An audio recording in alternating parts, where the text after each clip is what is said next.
أما بعد فأعوذ بالله السميع العليم من الشيطان الرجيم واذكر في الكتاب إبراهيم إنه كان صديقا نبيا۔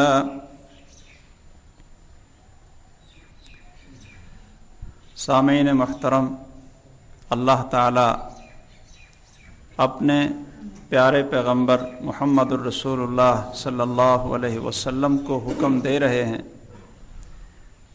اور پوری امت کو جو قرآن کی تلاوت کرنے والی ہے ان کو بھی حکم دے رہے ہیں کہ ابراہیم علیہ السلام کا ذکر کرو۔ بے شک وہ اللہ کے سچے نبی اور پیغمبر تھے۔ ابراہیم علیہ السلام ایک بہت اپنے دور کے اونچے خاندان میں پیدا ہوئے۔ وہ خاندان کہ جن کے ایک حصے نے اس وقت بادشاہت اور ملک کا انتظام اور انصرام سنبھالا ہوا تھا، اور مذہبی پیشوائی اس دور کے عقیدے کے مطابق ابراہیم علیہ السلام کے خاندان اور ان کے باپ کے پاس تھے۔ جتنے انبیاء علیہ السلام دنیا میں آئے ہیں، اللہ کی سنت یہ رہی ہے کہ وہ دنیا کے اعتبار سے، حسب و نسب کے اعتبار سے بڑے اونچے خاندان میں پیدا ہوتے رہے ہیں۔ ابراہیم علیہ السلام بھی ایسے ہی تھے۔ اللہ تعالیٰ نے ان کو اپنی معرفت اور توحید کی سمجھ عطا فرمائی۔ ان کو اللہ نے رسالت اور نبوت کا تاج پہنایا، اور اللہ نے فرمایا کہ وَلَقَدْ آتَيْنَا إِبْرَاهِيمَ رُشْدَهُ مِنْ قَبْلُ وَكُنَّا بِهِ عَالِمِينَ، کہ ہم نے ابراہیم علیہ السلام کو بھلائی اور اچھائی دے دی تھی جب قوم شرک اور بت پرستی، ستارہ پرستی کی ظلمتوں میں بھٹک رہی تھی، تو ہم نے اس سے پہلے ہی ابراہیم علیہ السلام کو رشد اور ہدایت عطا فرما دی۔ اللہ نے اپنے پیارے خلیل ابراہیم علیہ السلام کو نبوت اور رسالت عطا فرما کر ان کو ایسی دلیلیں سکھا دیں، وَتِلْكَ حُجَّتُنَا آتَيْنَاهَا إِبْرَاهِيمَ عَلَىٰ قَوْمِهِ، ایسا طریقہ گفتگو، ایسا سمجھانے کا انداز کہ سامنے والے کے لیے بھاگنے کا کوئی راستہ نہ ہو، بالکل لاجواب ہو جائے۔ ایسے ایسے دلائل اللہ نے ابراہیم علیہ السلام کو توحید کے، ایمان کے، اللہ کی معرفت کے ایسے سکھائے کہ سامنے والا یا تو ہٹ درم ہو اور یا غرور اور کبر میں اپنی قوت کے بل بوتے پہ ان کو دبانا چاہتا ہو۔ ایسے دلائل ابراہیم علیہ السلام نے اپنی قوم کے سامنے عملاً پیش کر دیے، جس کو پریکٹیکل کہتے ہیں، کہ ہر شخص اگر اس کی قسمت میں ہدایت لکھی ہو اور اس کو تھوڑ بہت سمجھ ہو تو وہ ضرور غور کرے۔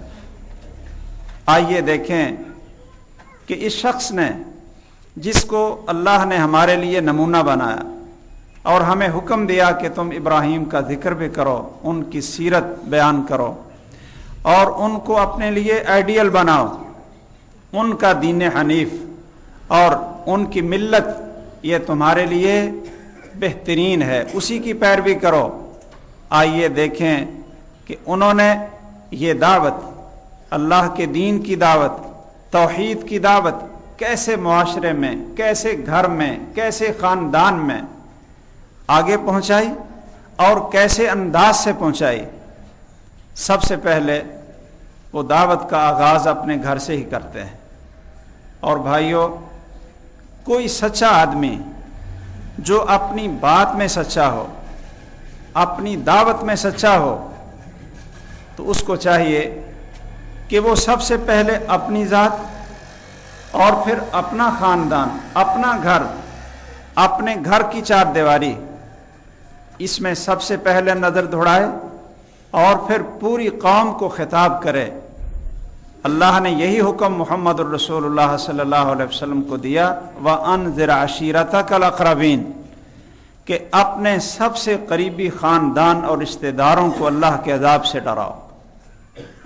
آج بھی اگر کسی نے پرکھنا ہو کہ کوئی آدمی اپنی دعوت میں سچا ہے، لوگوں کو نیکی کا راہ دکھا رہا ہے، تو ضرور دیکھ لینا چاہیے کہ اس کی اپنی زندگی کیسی ہے، اس کا اپنا کردار کیسا ہے، کیا یہ دعوت اپنے گھر اور اپنے خاندان میں یہ پھیلا رہا ہے؟ کہیں ایسا تو نہیں کہ وہ باہر تو روشنی اور نور تقسیم کر رہا ہو اور خود وہ اندھیرے میں ہو اور اس کا خاندان اور اس کے گھر والے اندھیرے میں ہوں۔ ابراہیم علیہ السلام اپنے گھر سے ابتدا کرتے ہیں، سب سے پہلے اس شخص کو کہ جو اس قوم کا مذہبی پیشوا تھا، اپنا باپ جس کا نام قرآن نے آزر کہا ہے۔ قرآن مجید نے ابراہیم علیہ السلام کے باپ کا نام آزر بتایا ہے، اور آپ اس حقیقت کو اچھی طرح سمجھ لیں کہ قرآن کا بیان غلط نہیں ہو سکتا۔ تورات کی روایات، انجیل کی روایات یا تاریخی روایات، ان کا مقابلہ قرآن مجید کی صداقت اور قرآن مجید کی یقینیت اور قطعیت کے ساتھ نہیں کیا جا سکتا۔ ہم یہ تو کہہ سکتے ہیں کہ تاریخی روایات میں غلطی ہو، تورات اور انجیل میں کوئی تحریف ہو، لیکن یہ کوئی صاحب ایمان نہیں کہہ سکتا کہ قرآن مجید نے کسی چیز کو غلط بیان کیا۔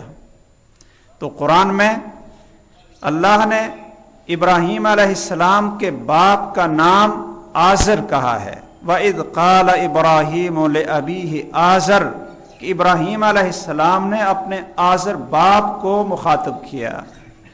وَمَا كَانَ اسْتِغْفَارُ إِبْرَاهِيمَ لِأَبِيهِ، جگہ جگہ پہ اللہ ذوالجلال نے ان کے باپ کا تذکرہ کیا کہ وہ شرک پر تھا، گمراہ تھا، مشرکین میں سے تھا، اور اس نے ابراہیم علیہ السلام کی دعوت کو قبول نہیں کیا تھا۔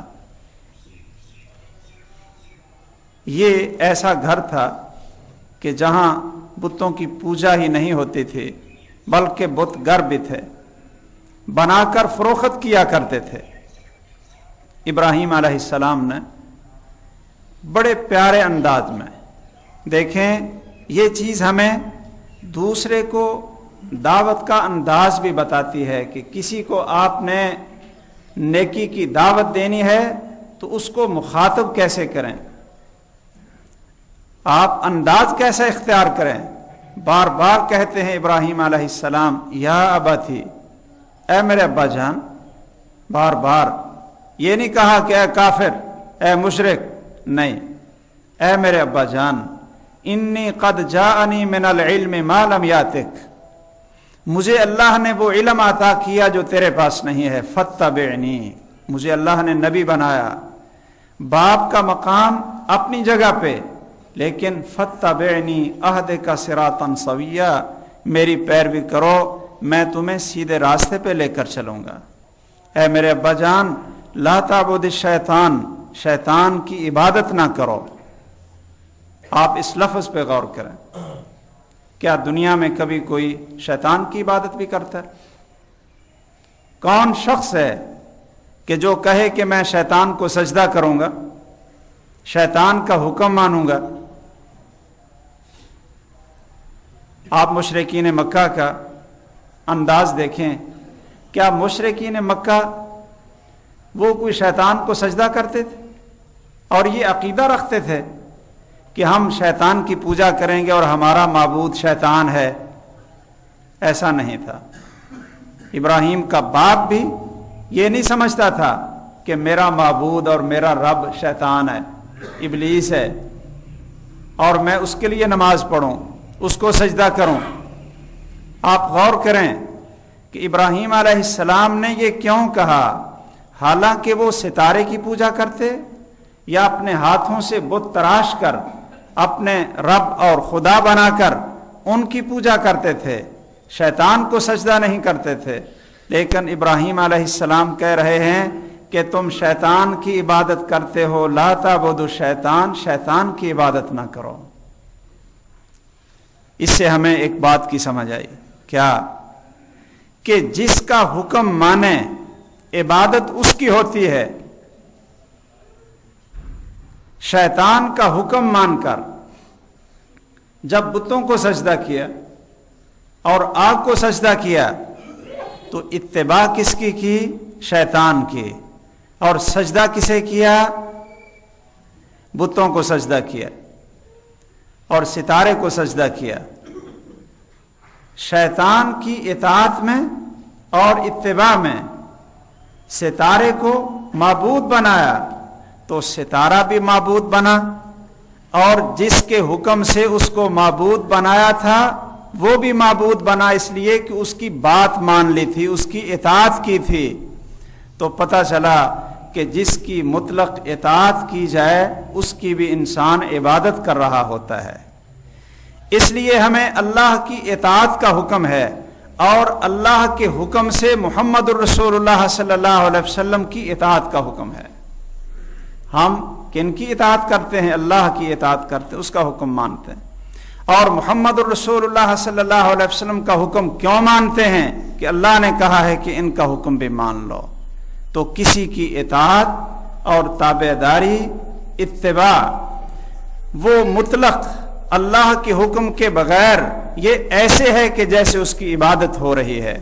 شاید یہاں میں آپ کو یہ بھی سمجھاتا چلوں کہ یہودی اور عیسائی اپنے علماء کی عبادت اس طرح نہیں کرتے تھے کہ ان سے مانگتے ہوں، جھولیاں ان کے سامنے پھیلاتے ہوں، لیکن اپنے علماء کی ہر بات کو وہ مان لیتے تھے.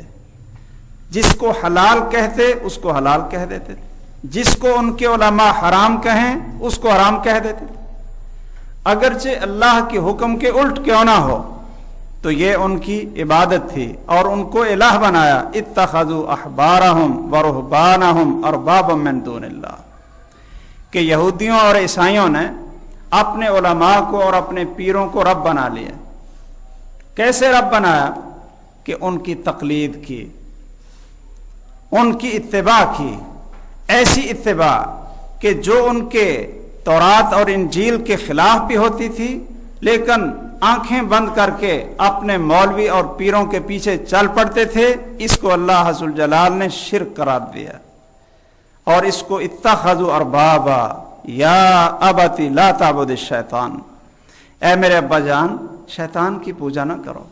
ان الشیطان کان للرحمن عصیا، اس کے پیچھے چل کر یہ بتوں کو سجدے نہ کرو، بت نہ بناؤ، اور یہ صورتیں اور مورتیں بنا کر لوگوں میں فروخت نہ کرو. شیطان تو اللہ کا رحمان کا نافرمان ہے. اے میرے ابا جان انی اخاف ان یمسک عذاب من الرحمن، مجھے ڈر ہے کہ اللہ کی طرف سے تجھے عذاب نہ پہنچائے، میں اس سے ڈر رہا ہوں. اے میرے ابا جان اللہ کی عبادت کرو. یہ رویہ ابراہیم علیہ السلام کی طرف سے، اور باپ کی طرف سے کیا ہے؟ بڑا سخت انداز. بعض اسرائیلی روایات میں ابراہیم علیہ السلام کی نرمی اور حکمت اور باپ کی شدت، اس کا سبب کیا؟ کہتے ہیں کہ انہوں نے، باپ نے رب بنانے کی فیکٹری لگائی ہوئی تھی، بتوں کو بناتے اور مختلف شکلوں میں وہ بناتے اور بازار میں لا کر اس کو فروخت کر دیتے. ایک بڑا سمجھدار عمر رسیدہ وہ بھی رب خریدنے آ گیا. یہ مشرک کی پتہ نہیں عقل نہیں ہوتی. اگر تھوڑا سا سوچیں کہ جو فیکٹری رب بنائے اور جو انسان رب بنائے، اور پھر اس کو بنا کر اس کو سجدہ کرے، اپنی اس کو حاجت روا سمجھے، آپ کیا اس کو جانوروں سے بھی بدتر نہیں سمجھیں گے کہ اس بندے نے سوچا ہی نہیں؟ مشرکین مکہ کا بھی یہی حال تھا۔ ابراہیم علیہ السلام ایک دفعہ اپنے بھائی کے پاس دکان پہ تھے، ایک بابا جی بڑی عمر والے رب خریدنے آگے، بڑا خوبصورت انہوں نے رب پسند کیا۔ تو ابراہیم علیہ السلام نے اس بزرگ سے کہا کہ آپ کی عمر کتنی ہے؟ وہ کہتے ہیں جی میری عمر تو 80 سال ہے، میری عمر 80 سال ہے۔ تو کہنے لگے یہ جو رب جس کو آپ خرید رہے ہیں اس کی عمر ابھی 2 دن ہے، یہ کل ہی فیکٹری سے تیار ہو کر آیا۔ تو آپ سوچتے نہیں آپ کی عمر 80 سال اور جس رب کو تو نے پوجنا ہے اس کی عمر ابھی 2 دن۔ اس نے وہاں چھوڑا اور بھاگ گیا۔ بھائیوں نے آ کر اپنے باپ کو بتایا کہ یہ ابراہیم تو ہماری ساری مارکیٹ بھی خراب کر رہا ہے، لوگوں کے ذہن بھی خراب کر رہا ہے۔ تو باپ کو بڑا غصہ آیا، اس غصے میں لال پیلا ہو گیا۔ ابراہیم علیہ السلام پیار سے دعوت دے رہے اور وہ غصے سے اراغب انت عن آلہتی یا ابراہیم، اے ابراہیم تو میرے معبودوں سے بیزار ہے، لوگوں کو متنفر کر رہا ہے اور خود اس سے بھاگ رہا ہے۔ اگر تو اس سے باز نہ آیا تو میں تجھے رجم کر دوں گا، وَاہْجُرْنِی مَلِیًّا، اور میرے گھر سے نکل جاؤ، میری آنکھوں سے دور ہو جاؤ۔ ابراہیم علیہ السلام نے پھر بھی آگے سے کوئی گستاخی نہیں کی، کہا سلام علیک، آپ پر سلامتی ہو، سأستغفر لک ربی انہ کان بی حفیہ، میرا پروردگار بڑا مہربان ہے، بڑا شفیق ہے، بڑا مشفق ہے، میں اس سے تیری بخشش کی دعا کرتا رہوں گا۔ گھر سے نکلنا پڑا۔ بھائیو، اگر ہم نے ابراہیم علیہ السلام کو اپنا پیشوا سمجھا ہے تو پھر اگر حق کے لیے، نیکی کے لیے ہمیں دکان سے دور ہونا پڑے، جائیداد سے ہاتھ دھونے پڑیں اور گھر سے ہجرت کرنی پڑے تو بڑے خوش ہو کر اس کو قبول کرنا چاہیے۔ ابراہیم علیہ السلام نے بھی کہا تھا انی مہاجرن الی ربی، کہ چلو میں اپنے رب کی طرف ہجرت کر کے جا رہا ہوں۔ اپنے گھر میں بھی دعوت دی اور پھر قوم سے واسطہ پڑ گیا۔ کچھ قوم ستاروں کی پوجا کر رہی ہے۔ ابراہیم علیہ السلام نے سوچا کہ اب ان کو پریکٹیکل طور پر کیسے سمجھائیں کہ یہ چاند اور ستارے اللہ کی مخلوق ہیں، یہ تو اللہ نے ان کو پیدا کیا، ان کے اندر کیا ہے، یہ تمہیں کیا دیں گے؟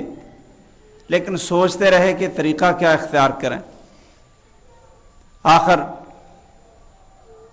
قوم کے پاس بیٹھے ہوئے ہیں،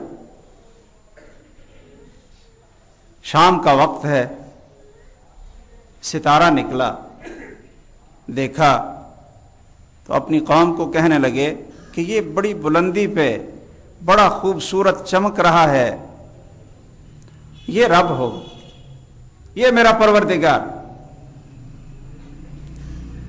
قوم ٹھٹک کر رہ گئی کہ جس کو گھر سے نکالا ہوا ہے ایک اللہ کی عبادت کی دعوت دے رہا ہے، یہ اچانک یہ کہہ دے کہ ھذا ربی، یہ ستارہ میرا پروردگار۔ وہ سارا جمکٹا اکٹھا ہو گیا، سارے لوگ اکٹھے ہو گئے کہ ابراہیم کیا کہہ رہا ہے۔ تو جب وہ ستارہ نیچے گیا، غروب ہوا، تو کہنے لگے فلما افل قال لا احب الافلین، کہنے لگے یہ کیسا رب ہے؟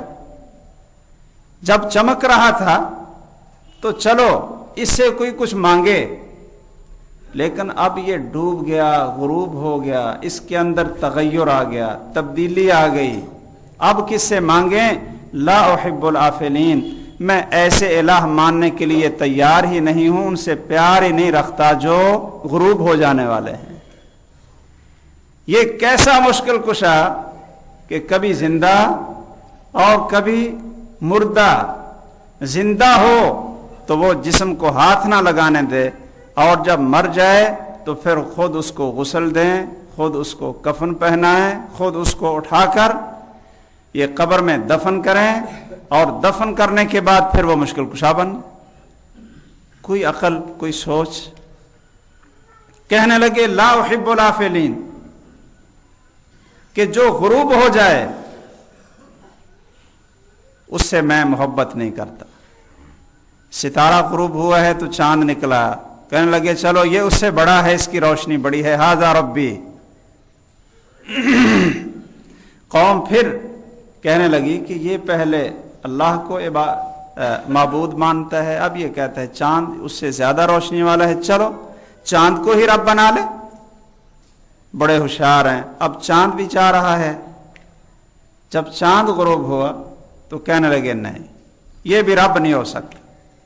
سوچو، غور کرو، یہ رب نہیں ہو سکتا۔ لَئِن لَّمْ يَهْدِنِي رَبِّي لَأَكُونَنَّ، اگر مجھے اللہ نے بالکل صحیح رب کی پہچان نہ کروائی کہ رب کون ہے تو میں گمراہوں سے ہو جاؤں گا۔ ابھی چاند کو بھی کہہ رہے ہیں کہ یہ بھی رب بننے کے قابل نہیں۔ دن نکلا، فَلَمَّا رَأَى الشَّمْسَ بَازِغَةً قَالَ هَذَا رَبِّي هَذَا أَكْبَرُ، کہنے لگے چلو اگر آسمان پہ چمکنے والے سیاروں کو ہی رب ماننا ہے تو ستارہ بھی چھوٹا تھا، چاند بھی چھوٹا تھا، دونوں غائب ہو گئے۔ چلو یہ ان سے زیادہ بڑا ہے، اس کی چمک دھمک بھی زیادہ ہے، یہ بڑا ہے، ھذا ربی۔ فلما افلت، جب سورج بھی غروب ہو گیا تو پھر کیا کہتے ہیں؟